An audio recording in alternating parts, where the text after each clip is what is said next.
Entonces, buenas tardes, amados hermanos. Estamos nuevamente aquí reunidos para poder tener nuestra clase de teología sistemática.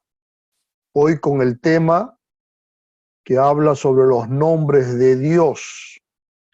Este tema hace parte todavía de la revelación de Dios. Acuérdense que hemos venido hablando durante 7, 8 clases solamente sobre la revelación de Dios. La revelación natural a través de la naturaleza, primeramente, eso es la revelación que se llama mediata, usa los medios de la naturaleza para comunicar algo. Y la revelación natural en la conciencia del hombre, que se llama la revelación inmediata, que es entonces la revelación también natural, ¿verdad? Y luego tenemos la revelación especial, que es por medio de las Escrituras y a través de la persona de nuestro Señor Jesucristo. Luego de eso también vamos a ver, ahora vamos a aprender un poco que Dios también se ha revelado su carácter, ha revelado sus atributos, ha revelado sus deseos, su forma de relacionarse con nosotros a través de sus nombres también. Y luego en las próximas clases estaremos viendo los atributos de Dios, que también es una forma a través de la cual se puede conocer a Dios. Entonces todo esto hace parte de lo que es la revelación de Dios, ¿verdad? Para conocerlo más a Él. ¿Ok? Y entonces hoy vamos a hablar sobre los nombres de Dios. Cuando hablamos de los nombres de Dios, primero tenemos que establecer y hablar sobre el nombre de Dios. La Biblia registra diversos nombres de Dios, pero también nos habla del nombre de Dios en singular, ¿verdad? Como en las siguientes declaraciones. Por ejemplo, Éxodo 27 dice: no tomarás el nombre del Señor tu Dios en vano. Entonces lo usa en singular. No habla de los nombres de Dios, sino habla de el nombre de Dios. También Salmo 8.1 dice: cuán grande es tu nombre en toda la tierra. Salmo 48.10: conforme a tu nombre, oh Dios, así es tu loor o tu alabanza. Y el Salmo 76.1, que dice: su nombre es grande en Israel. Y luego Proverbios 18.10, que dice: torre fuerte es el nombre de Jehová.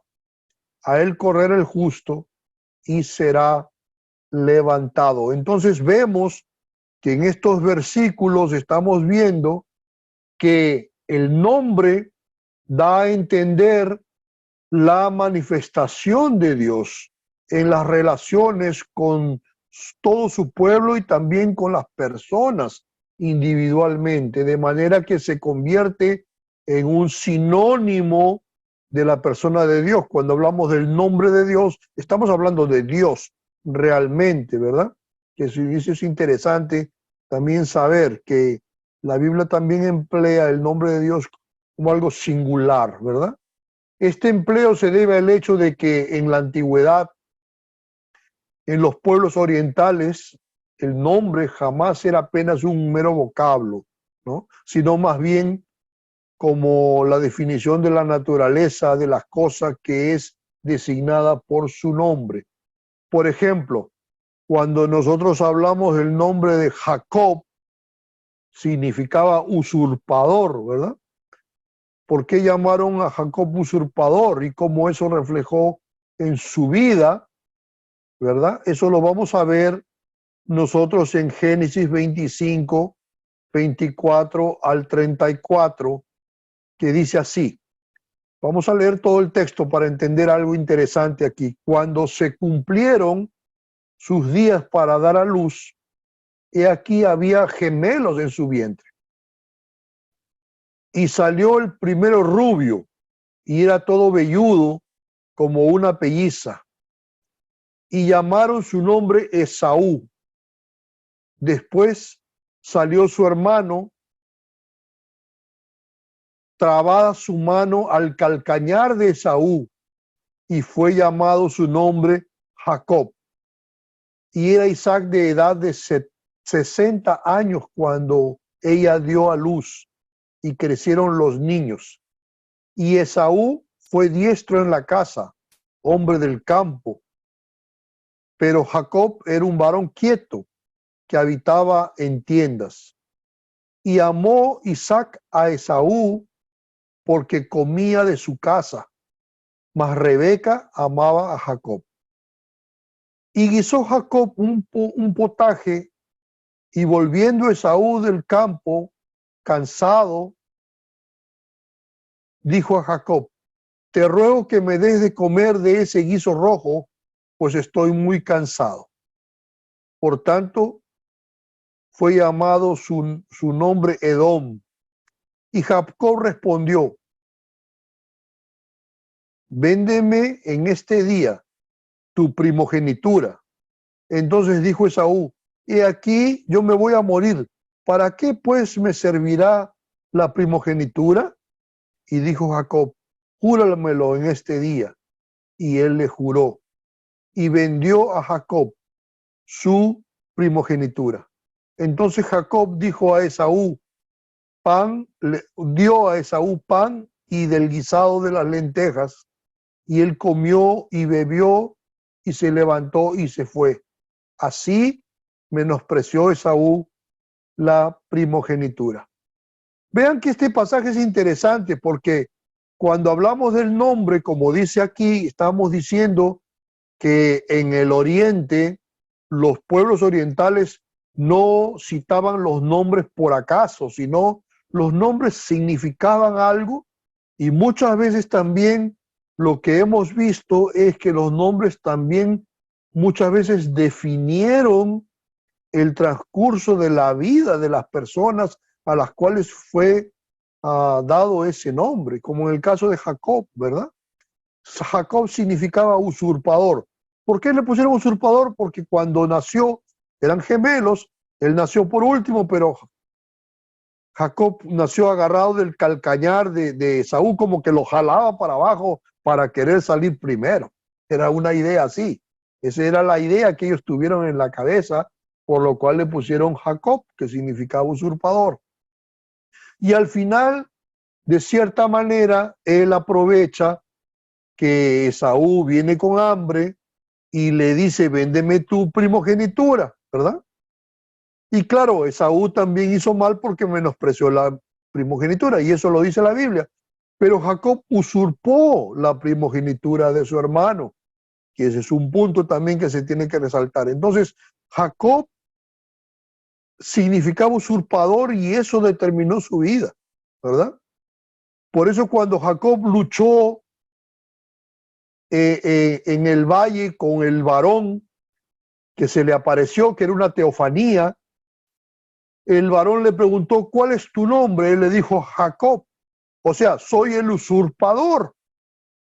Entonces el ángel, el varón le dijo a Jacob: ya no será más tu nombre Jacob, o sea, tú ya no vas a ser más usurpador, sino tu nombre será Israel, porque significa príncipe de Dios, ¿verdad? O de Jehová, príncipe de Jehová. Entonces, él pasó de usurpador a príncipe de Jehová. Dice: porque has peleado contra Dios y contra los hombres y has vencido. Entonces, ven que el nombre tiene mucho que ver y muestra un poco la naturaleza de la persona, ¿verdad?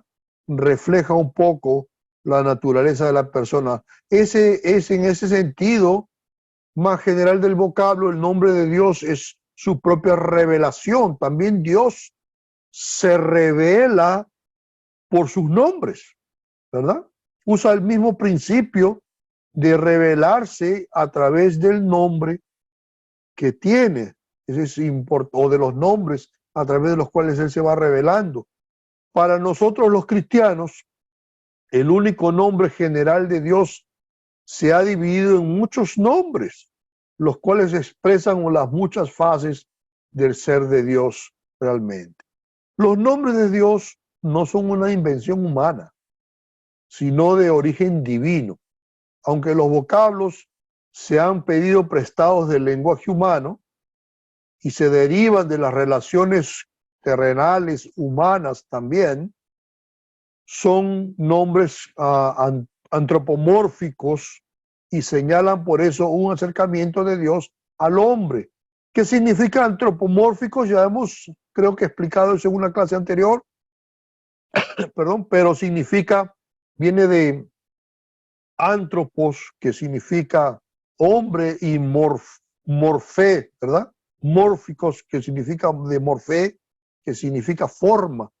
Entonces, se ha usado en un lenguaje humano, eso es lo que quiere decir el antropomórfico realmente, un lenguaje de forma humana, pero que revelan, de todos modos, estos nombres revelan características de cómo Dios se fue manifestando, cómo Dios se fue manifestando y cómo Dios se fue mostrando a las personas, ¿verdad? Como en el caso de Jacob, por ejemplo, ¿ves? Luchó contra esta teofanía, y la teofanía le cambió el nombre de usurpador para príncipe de Israel, o sea, de Jacob para Israel, y luego Jacob llamó a ese nombre, ¿cuál es el nombre que llamó?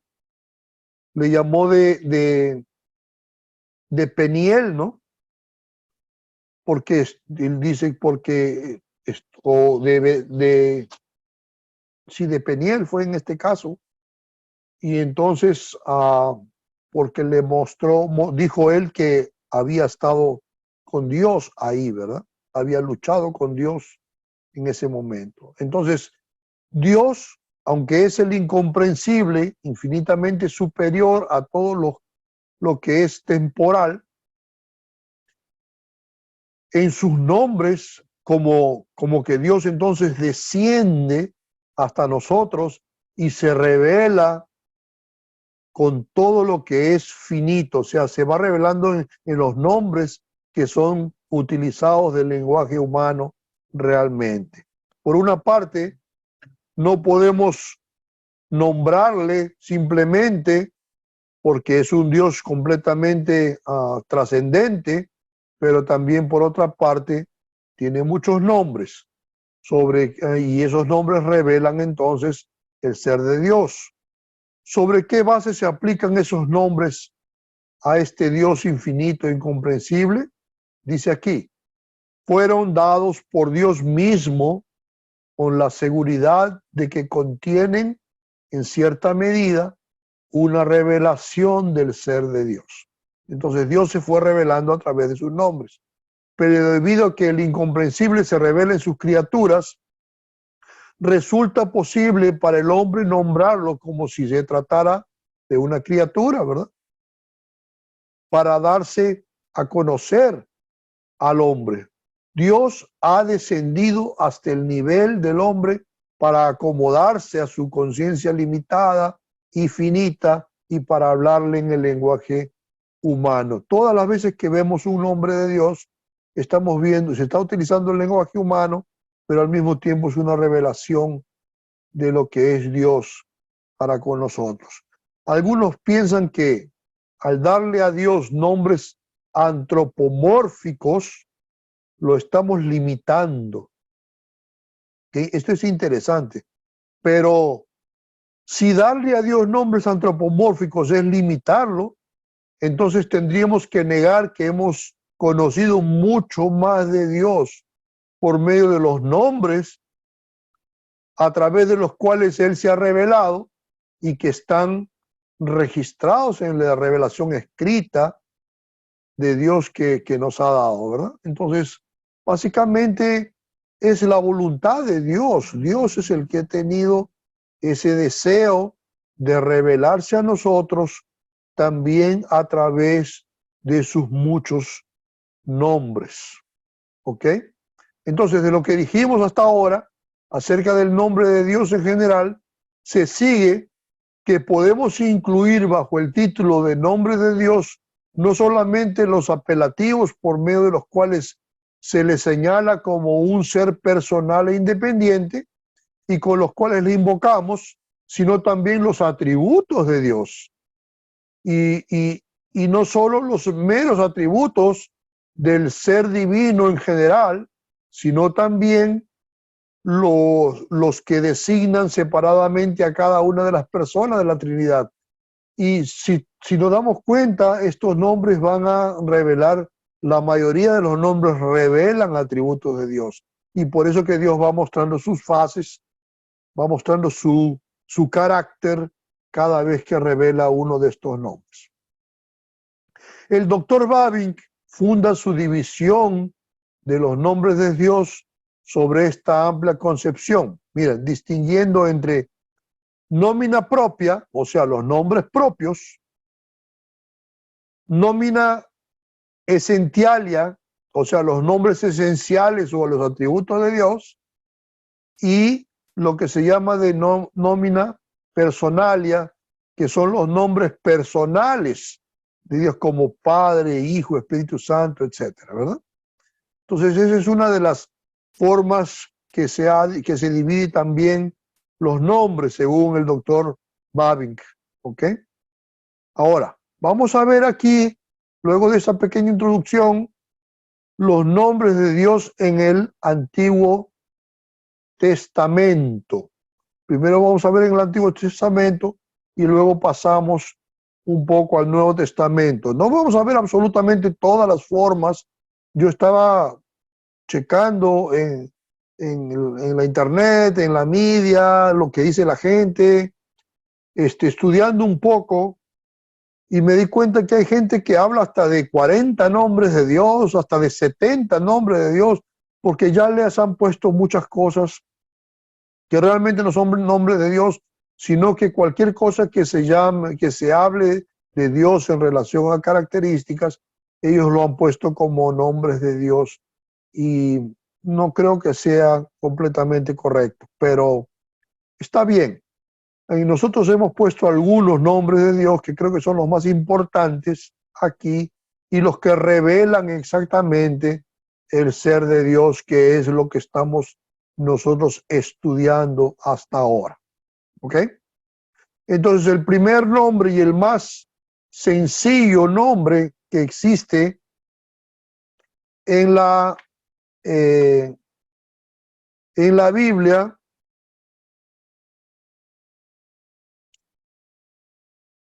es el nombre El, ¿verdad? El más sencillo nombre de Dios que se designa en el Antiguo Testamento es El. Y es posiblemente se deriva de Ul, que tiene el sentido de ser primero o ser Señor, o también puede significar ser fuerte y poderoso. Entonces, Él, y ustedes se dan cuenta que esta palabra, Él, que se refiere a Dios, también se usa en relación a otros nombres como juntos, ¿verdad? O sea, nombres compuestos como El Shaddai, ¿verdad? El Elohim, el otros nombres, ¿verdad? Y entonces se usa él con otra cosa también, con otro nombre, para darle una énfasis a lo que se quiere decir. Pero pues se usa él realmente, como por ejemplo en Génesis 14:20, donde dice, y bendito sea el Dios altísimo que entregó tus enemigos en tu mano. Entonces, la palabra Dios aquí es él en el hebraico, ¿verdad? En el hebraico. Entonces, esto es interesante porque se usa él como nombre de Dios y este nombre significa ser primero, ser Señor o ser fuerte y poderoso, ¿verdad? Entonces, es un nombre bastante fuerte porque es un nombre pequeño, pero y cuando lo ponen junto con otro como un nombre compuesto, entonces el énfasis es mucho más grande y entonces denota un ser realmente a Dios como un ser completamente poderoso, ¿no? Es interesante esto. El otro nombre que se usa bastante en la Biblia es Elohim. El nombre Elohim es un nombre plural, ¿ok? Es un nombre plural del singular Eloah, ¿verdad? Pero se usa plural cuando se refiere a Dios solamente, como la Biblia dice en el texto de Génesis, capítulo 1, versículo 1, ¿verdad? Entonces el nombre Elohim plural presenta a Dios como el fuerte y poderoso, o como el que debe ser temido. En el singular es Eloah, que casi nunca ocurre, salvo en la poesía, pero la forma plural Elohim se considera como intensiva y por lo mismo sirve para indicar una plenitud de poder. ¿Se dan cuenta? También estudiosos han dicho que Elohim también puede reflejar la Trinidad en sí, porque normalmente usan Elohim, que es un plural, y lo asocian a verbos singulares, que no tiene mucho sentido, ¿verdad? Por ejemplo, en Génesis 1:1, dice, en el principio creó, y creó es un verbo singular, baraj, ¿verdad? Crear a partir de material inexistente, ¿verdad? O sea, no hay material, pero Dios crea las cosas a partir de nada. Entonces, baraj es un verbo singular, pero se usa un sustantivo plural, y eso es una cosa interesante. Es como si yo dijera, porque al respecto de una persona, ¿verdad? O de varias personas, ellos creó, ¿verdad? En el principio, ellos creó los cielos y la tierra, porque se refiere a un plural de personas y solo se usa un verbo singular. Entonces, gramaticalmente no concuerda esta forma, Elohim, con la forma como se utiliza, pero puede estar expresado aquí, según muchos estudiosos, la pluralidad de Dios, ¿verdad? Entonces, Dios creó, pero como dice Elohim, se puede referir a las personas de la Trinidad. Eso es lo que dicen muchos estudiosos y yo creo que tienen bastante, bastante que ver. Es muy importante esto, entenderlo. ¿Ok?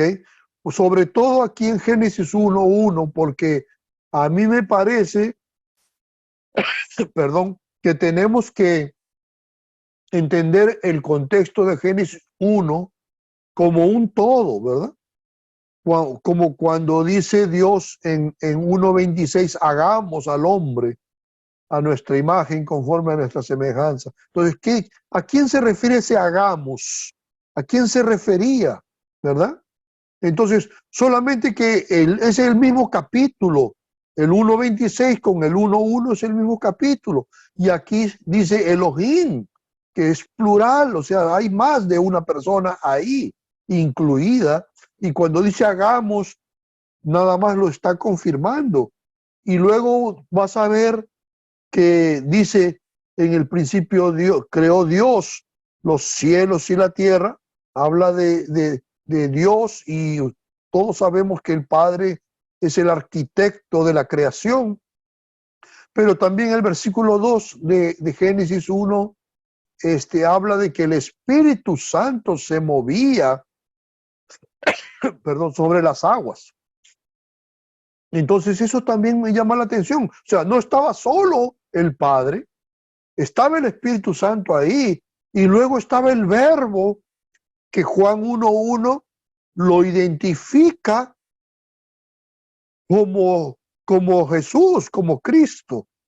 Entonces, si tú juntas todo el contexto, te vas a dar cuenta que Elohim ahí y el hagamos de 1:26 se refiere a la persona del Padre se refiere al Espíritu Santo que estaba ahí y se refiere al Verbo que después lo identifican como y explica la Biblia como siendo Jesús. Entonces, básicamente Elohim, esta forma plural del nombre de Dios, es algo bastante importante e interesante y explica bastantes cosas de lo que son las doctrinas básicas de Dios.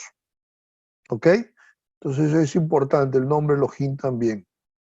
Luego tenemos Elión.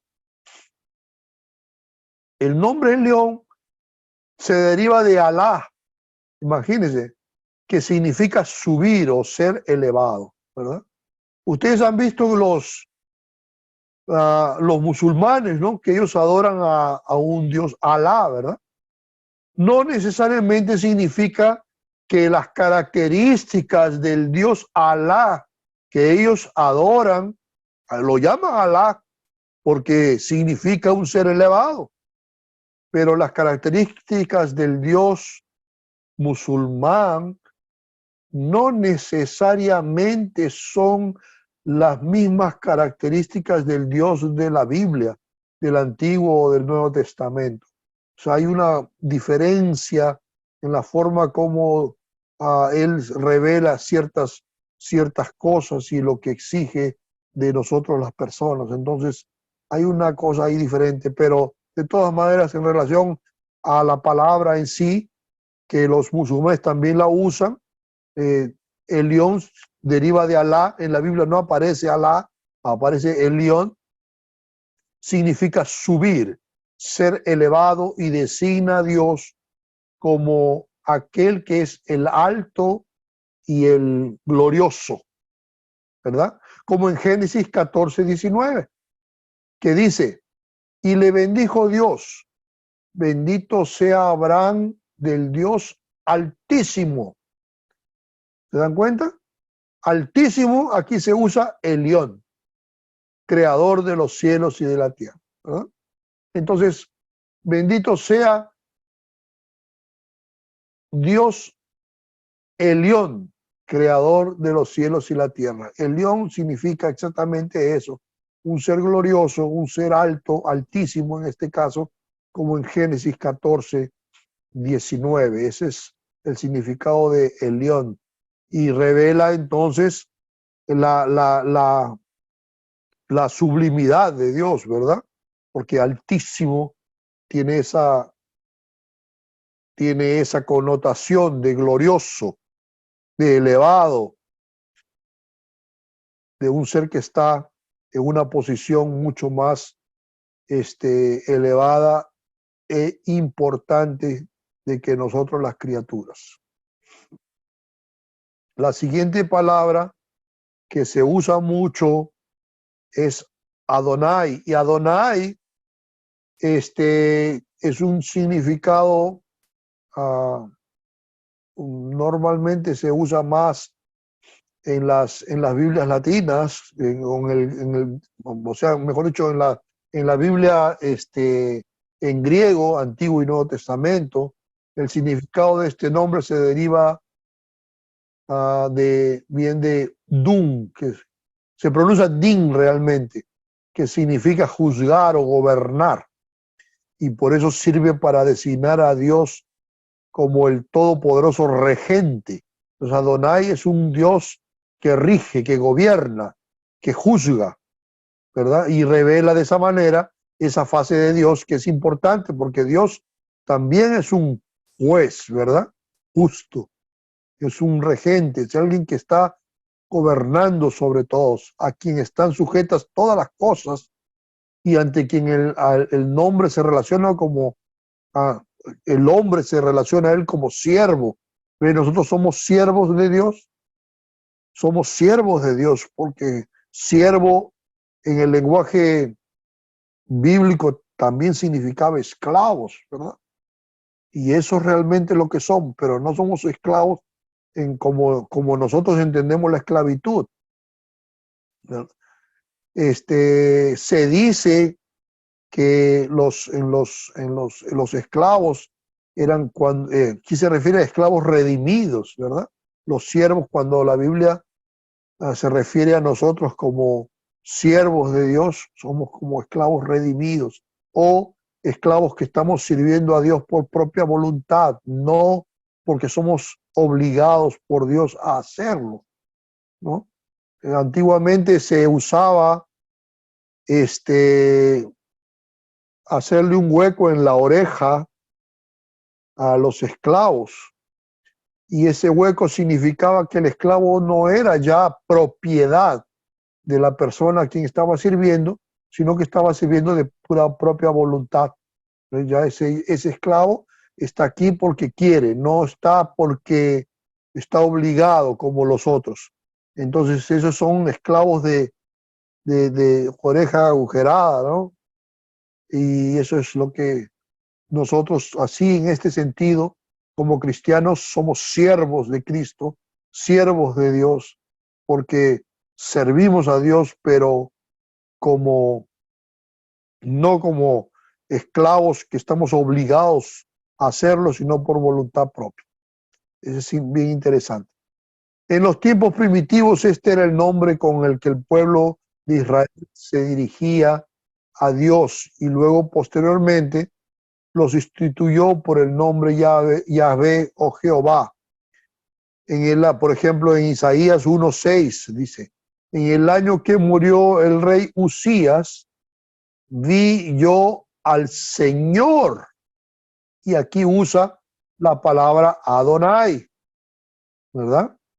Y lo usa también en el hebraico, Adonai, sentado sobre un alto y sublime trono, y sus faldas llenaban el templo.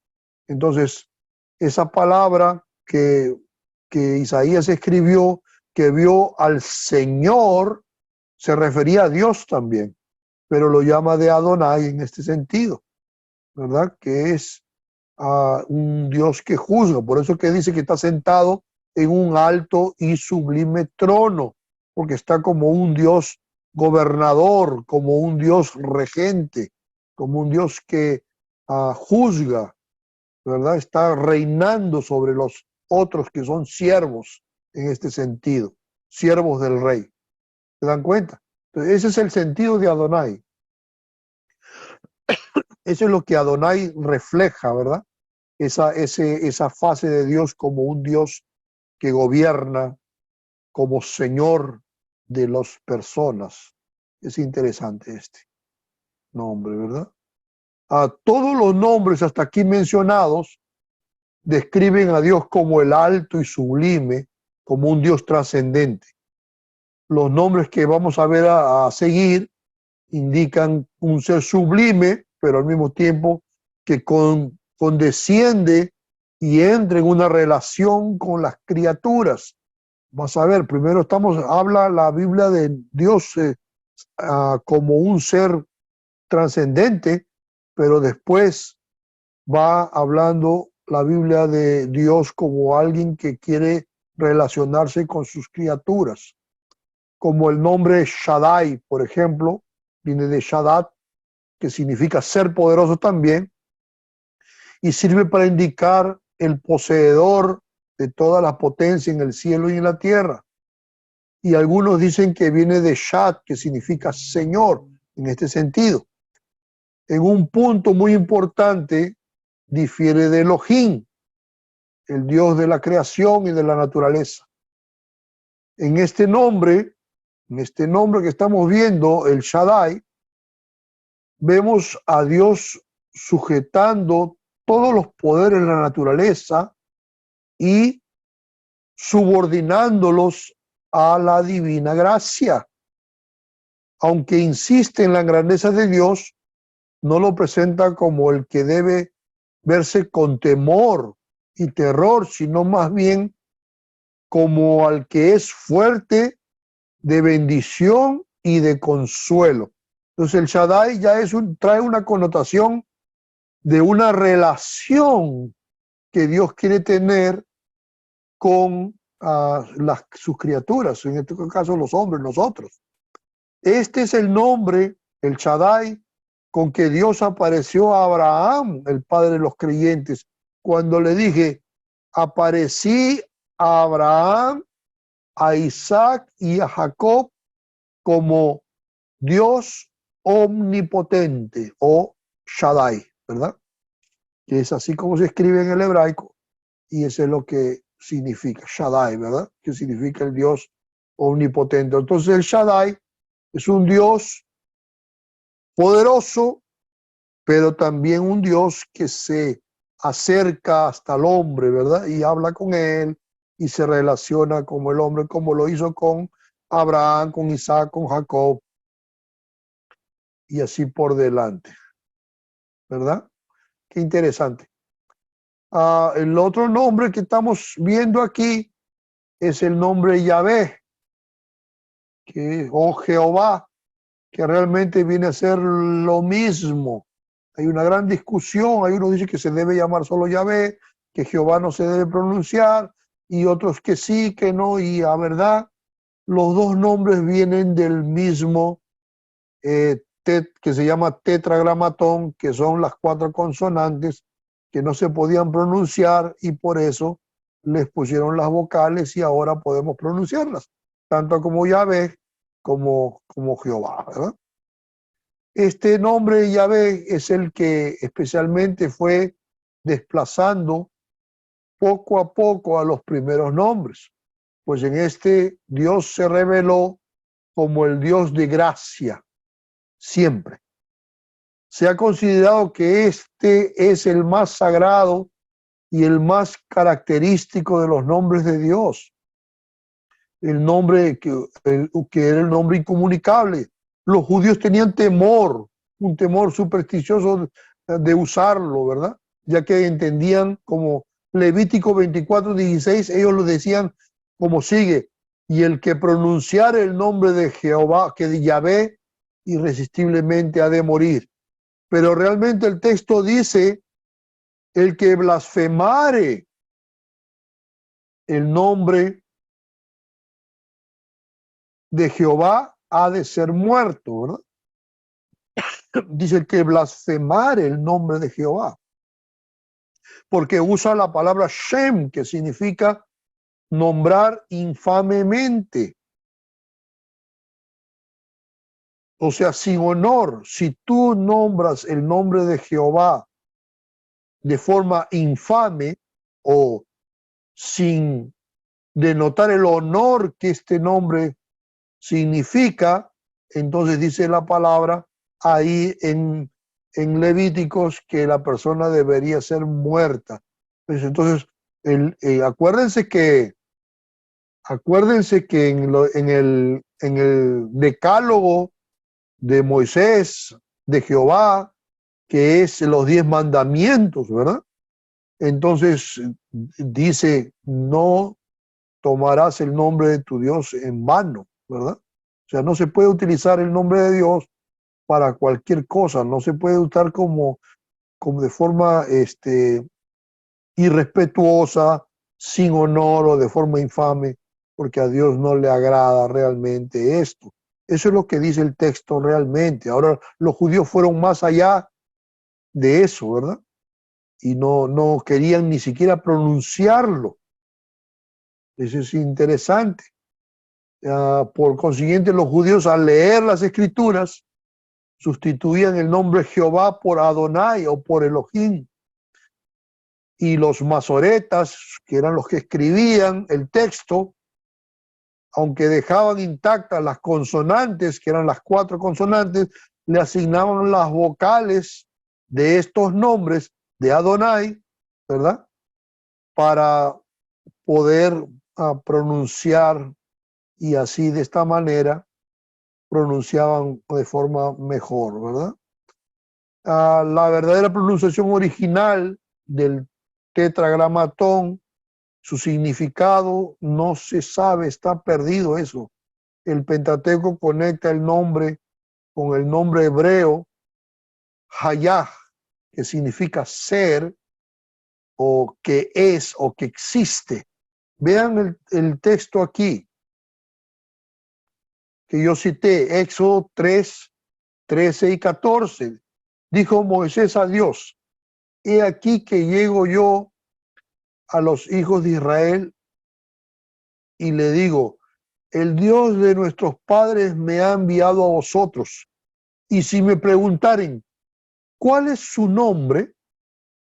¿Qué les responderé? Y respondió Dios a Moisés, yo soy el que soy, que en hebraico es Hayah Asher Hayah.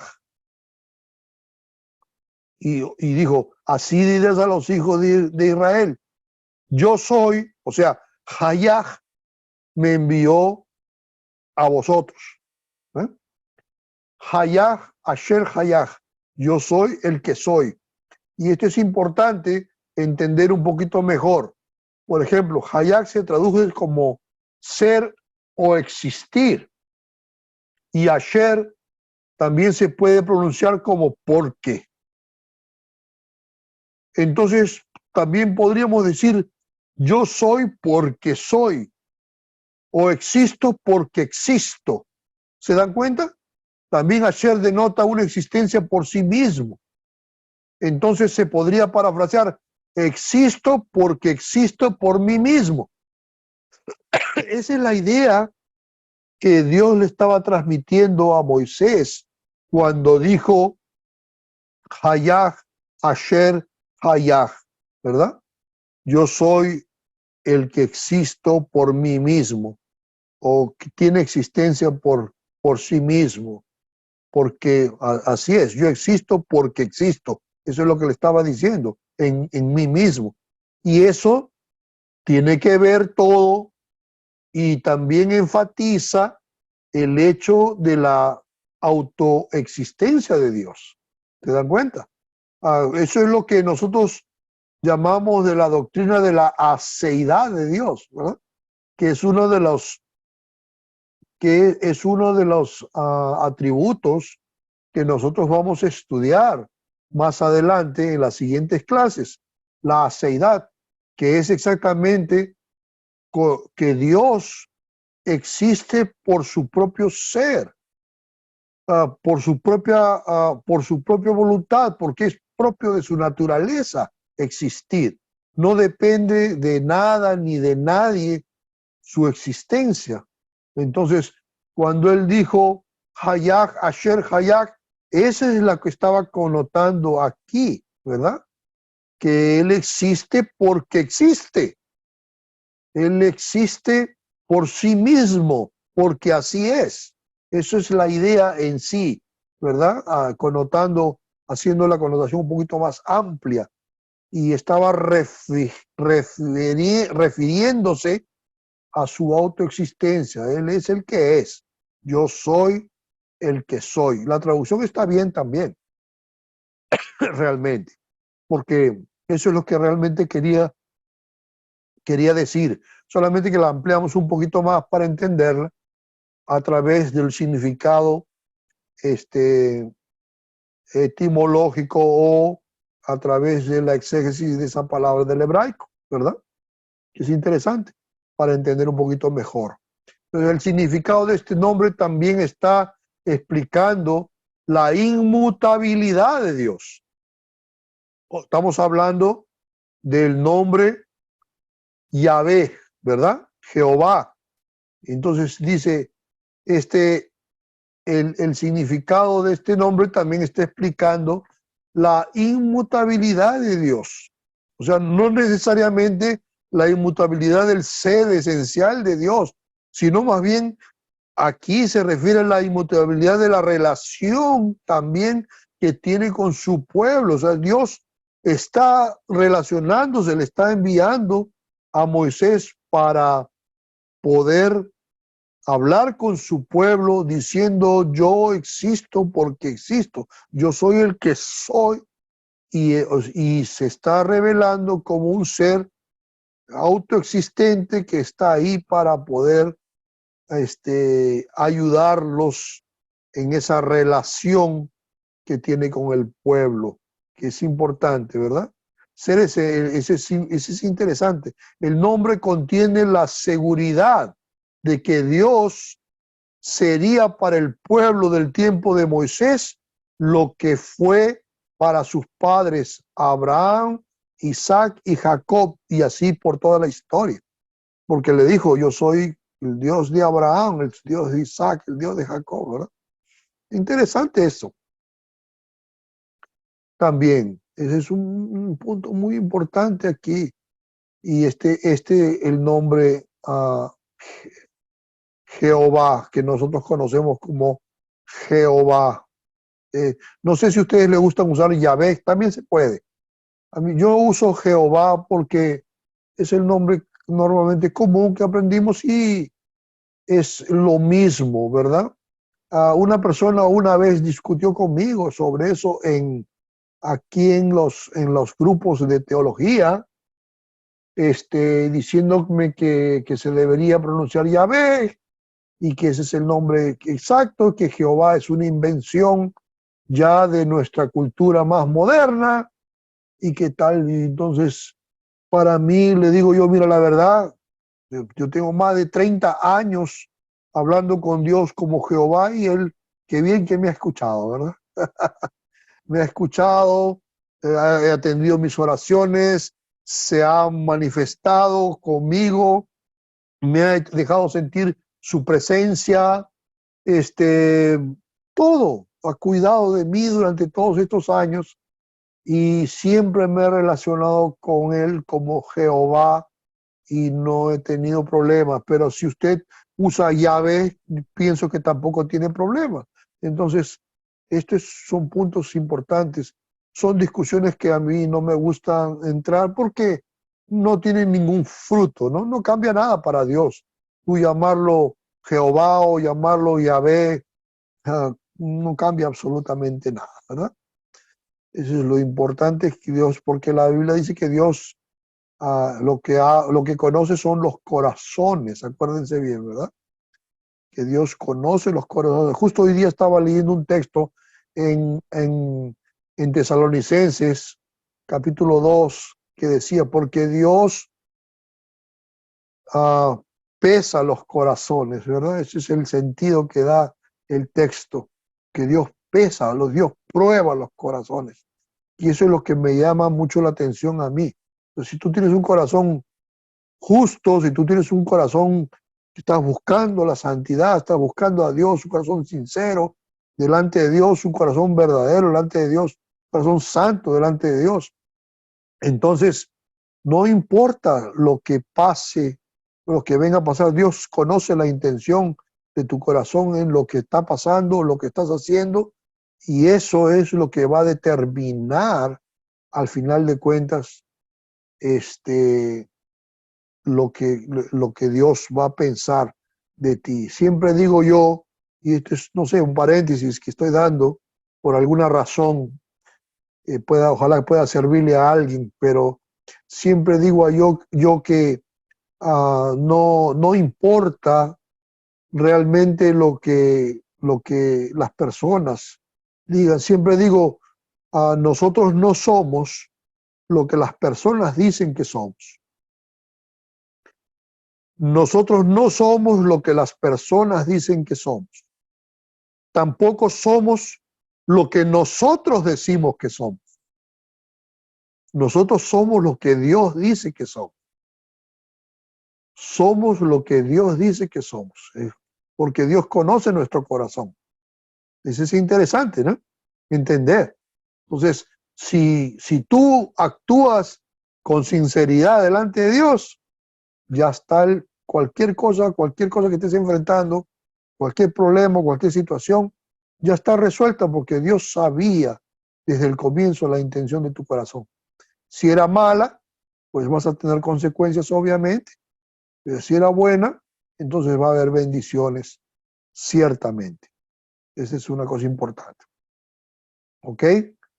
Luego también hay una cosa que me llama la atención, que el nombre de Yahvé o de Jehová aparece frecuentemente con la adición de Sebaot, ¿no? Como Jehová Sebaot o Yahvé Sebaot, ¿no? ¿Qué significa? Sebaot significa los ejércitos o ejércitos, ¿verdad?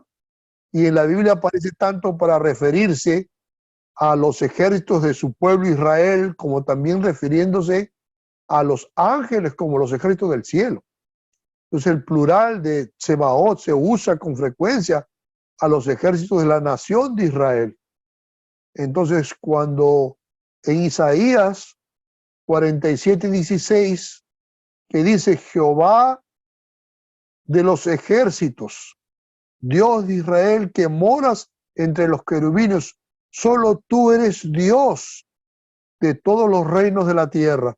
Entonces ahí están, cuando dice Jehová de los ejércitos, está diciendo Jehová Sebaot. Eso es lo que está usando, esa es la palabra que está usando. Jehová Sebaot o Jehová de los ejércitos. Y eso denota que Dios está en el comando, ¿no? Es interesante entender eso también. Porque y el capítulo 19, versículo 31 de Segunda de Reyes también dice, porque saldrá de Jerusalén remanente y del monte de Sión los que se salven.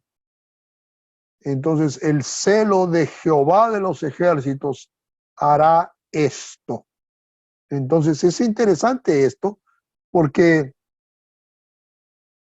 siempre se usa, ¿verdad? El Jehová de los ejércitos y denota pues como Dios, como el Rey de Gloria, que está rodeado por ejércitos de ángeles, y también Dios que gobierna el cielo y la tierra por el bien de su pueblo y que recibe gloria de todas sus criaturas. Entonces es Jehová de los ejércitos, que también se usa bastante en la Biblia, y lo quise nombrar yo aquí, que está bastante interesante.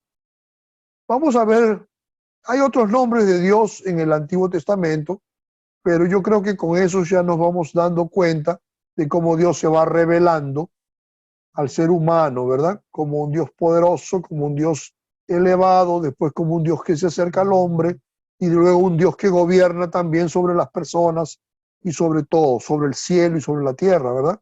Cuando habla de Jehová de los ejércitos, se refiere a un Dios que está gobernando sobre los ejércitos del cielo y también sobre los ejércitos de la tierra, ¿verdad? Qué interesante es esto también. Entonces, cuando hablamos los nombres de Dios en el Nuevo Testamento, ¿ok? También nosotros estamos hablando de varios nombres, por lo menos 3 nombres principales que son Theos, ¿ok? Eso se pronuncia Theos, como si fuera TH en el inglés, ¿verdad? Theos, o como si fuera la Z de los españoles de allá de España, ¿verdad? Theos.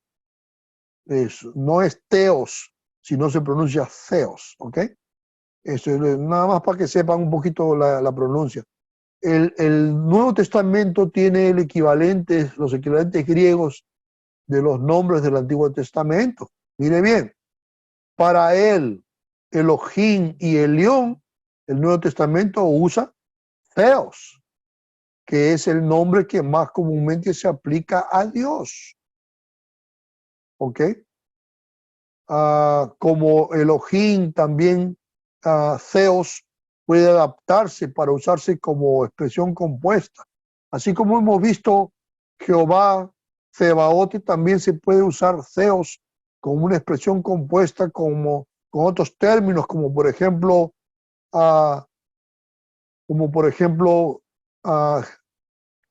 Gipsistos, ¿no? Gipsistos. Dice Marcos 5:7, dice, y clamando a gran voz dijo, ¿qué tienes conmigo, Jesús, hijo del Dios Altísimo?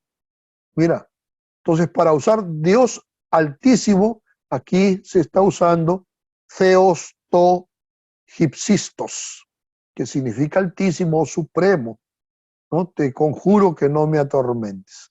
Entonces, hay otros textos también que yo puse aquí para que ustedes lo vean después en la casa. Lucas 1, 32, 35 y 75, luego Hechos 7, 48, 16, 17, Hebreos 7, 1 y así por delante. Entonces, busquen los textos en casa, ¿ok? También el nombre El Shaddai, ¿ok?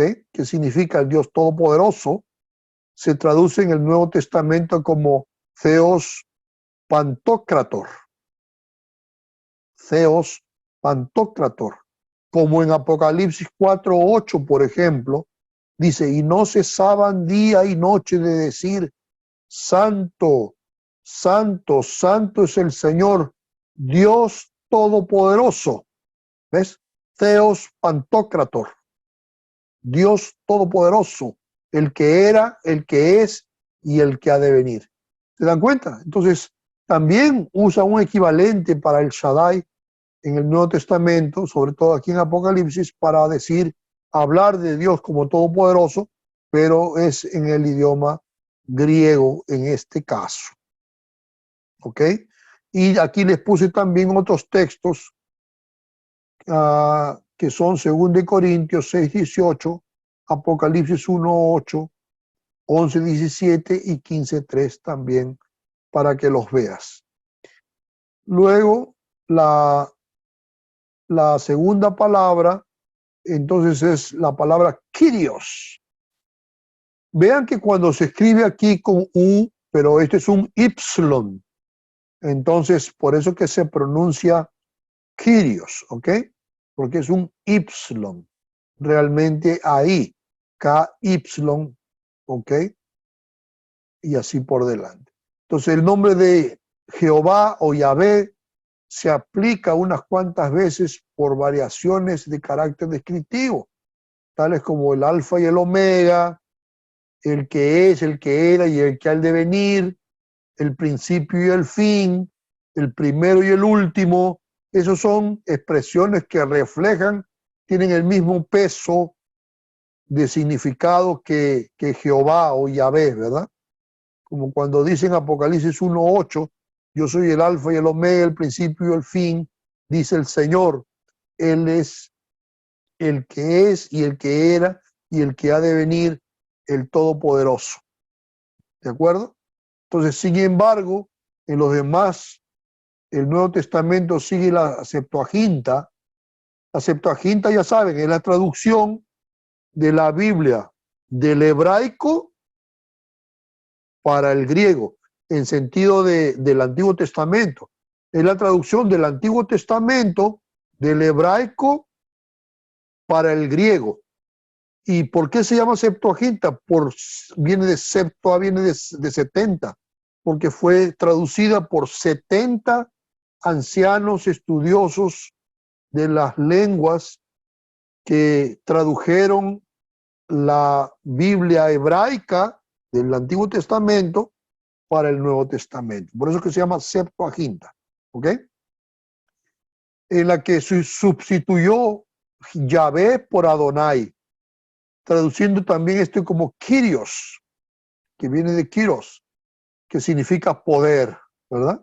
Entonces nos damos cuenta que también existe todos los nombres de Dios, aunque están en el Antiguo Testamento y están en griego y tienen otros nombres, si se dan cuenta, tienen el mismo significado, ¿no? De un ser poderoso completamente, y eso es algo también que me llama mucho la atención.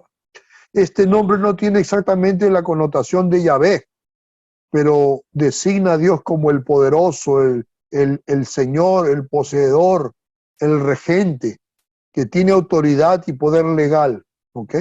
Y no se aplica solamente a Dios como el Padre, sino también a Cristo, que también es interesante, porque si se dan cuenta, Kyrios también se le dice al Señor, ¿verdad? Que este también es importante. Kyrios se le dice a Cristo también. Y la última palabra del griego del Nuevo Testamento que se refiere a Dios es pater.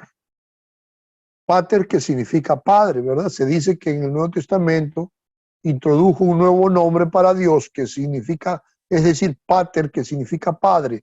El nombre padre se usa para la deidad. Esta palabra pater la utilizan para Dios, ¿ok? Se usa repetidamente en el Antiguo Testamento para designar la relación de Dios con Israel como padre e hijo. Mira, también en el Antiguo Testamento también había esa relación de Dios como padre y de su pueblo como hijo, como en Deuteronomio 32:6, que dice: así pagáis a Jehová, pueblo loco e ignorante. ¿No es él tu padre que te creó? Él te hizo y te estableció, ¿verdad? Y aquí hay otros textos: Salmos 103:13, Isaías 63:16, 64:8, Jeremías 3:4, 19:31, no, 3:4-19 y 31:9, Malaquías 1:6 y 2:10. Esos hay que verlos en la casa cuando estén ya con tiempo. Yo les voy a compartir el texto y ustedes lo checan en la casa, lo miran, ¿está bien?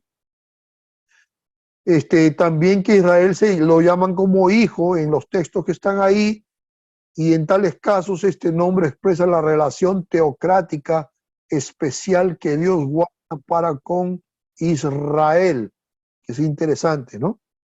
Entonces, también Dios se revela como un Dios bastante cercano. Ahora, en el Nuevo Testamento es mucho más cercano esto también, hay que entender eso también.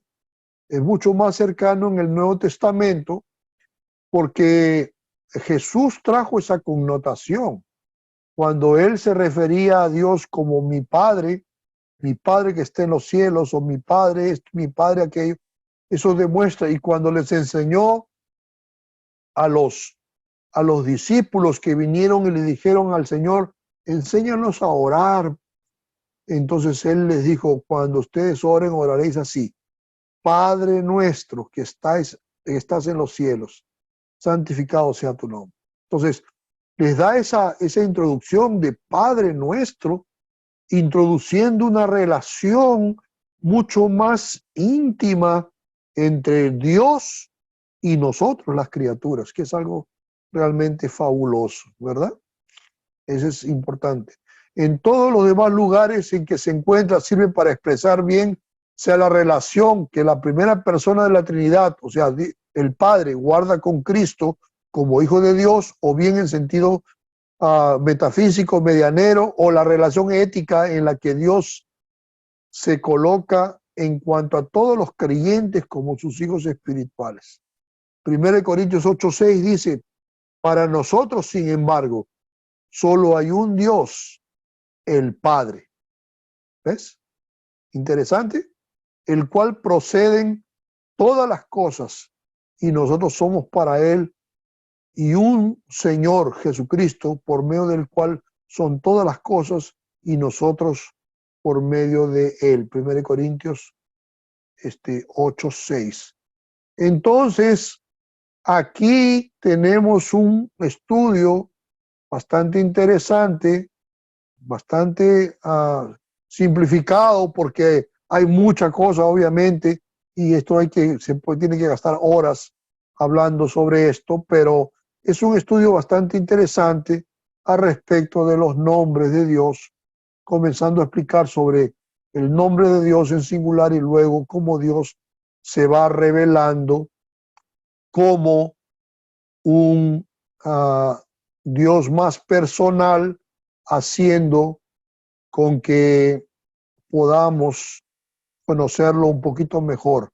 Acuérdense, quiero resaltar otra vez, que los nombres que están escritos en la Biblia, que hablan sobre Dios, tienen la intención de revelarnos y más a Dios, y que nosotros podamos conocer un poquito más de Dios. Todo este estudio de los nombres de Dios hace parte todavía de la revelación de Dios para el hombre.